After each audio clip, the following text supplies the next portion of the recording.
తిరుప్పావై 2వ పాసురం. வையத்து வாழ்வீர்கள் நாமும் நம்பாவைக்கு செய்யும் கிரிசைகள் கேளீரோ பார்க்கடலுள் பையத்து என்ற பரமனடை பாடி நெய்யுண்ணோம் பாலுண்ணோம் நாட்காலே நீராடி மையிட்டெழுதோம் மலரிட்டு நாமுடியோம் செய்யோதன செய்யோம் தீக்குறளை சென்றோதோம் ஐயுமும் பிச்சையும் ஆந்த நெய்யும் கை காட்டி உய்யுமாరెన్ని యుగందేలో రెంబావాయ్.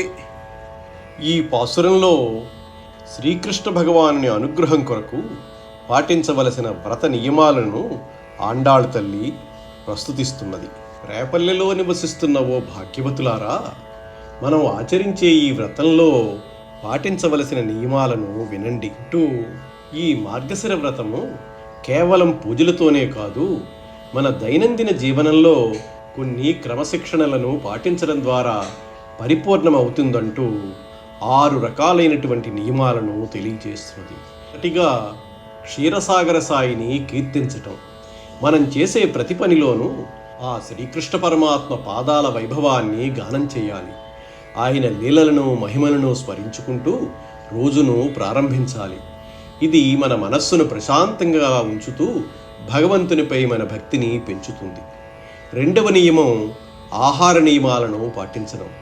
ఈ వ్రత సమయంలో నెయ్యిని పాలను రుచి చూడటం మానివేయాలి.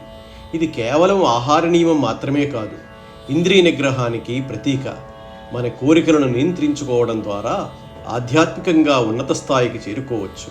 3వ నియమం ఉదయాన్నే వ్రత స్నానం చేయడం. సూర్యోదయానికి ముందే స్నానం చేసి పరిశుభ్రంగా ఉండాలి. బ్రాహ్మీ ముహూర్తంలో చేసే స్నానం శరీరానికి మనస్సుకి కూడా చాలా మంచిది. మనస్సును ప్రశాంతంగా ఉంచుతుంది, మనకు నూతనోత్సాహాన్ని ఇస్తుంది. 4వ నియమము అలంకరణ నియంత్రణ. కళ్ళకి కాటుక ధరించడం కానీ, తలలో పూలు ముడుచుకోవడం కానీ, ఇటువంటి అలంకరణలు ఈ వ్రత సమయంలో విసర్జించాలి. బాహ్య సౌందర్యం కంటే అంతర్గత శుద్ధికి ప్రాధాన్యత ఇవ్వాలి. ఇది నిరాడంబరతను నేర్పి ఆడంబరాల పట్ల ఆకర్షణను తగ్గిస్తుంది. 5వ నియమం పెద్దల మాట వినాలి, పరుషమైన మాటలు మాట్లాడకూడదు. పెద్దలు కూడదన్న పనులు అస్సలు చేయకూడదు. వారు అనుభవంతో చెప్పే మాటలు మనకు మేలు చేస్తాయి. అలాగే ఎవరి గురించైనా కూడా కఠినమైన మాటలు కానీ చాడీలు కానీ చెప్పకూడదు. ఎవరిని నిందించకుండా అందరి పట్ల ప్రేమతో గౌరవంతో ఉండాలి. ఇది సాటివారి పట్ల మనకున్న ప్రేమను మంచితనాన్ని తెలియజేస్తుంది.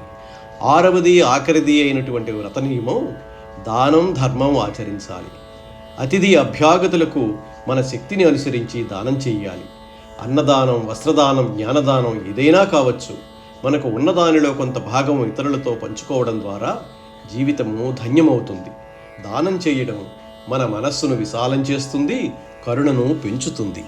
ఈ 6 విషయాలను క్రమబద్ధంగా ఆచరించడం ద్వారా మన జీవితము ధన్యమవుతుంది. పరమాత్మని అనుగ్రహం పొందుతాము.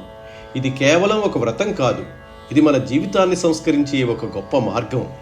గోపికలందరూ ఈ నియమాలని పాటిస్తూ శ్రీకృష్ణుని అనుగ్రహాన్ని పొందుతారు అనడంలో సందేహం లేదు అని అంటున్నారు ఆండాళ్ తల్లి.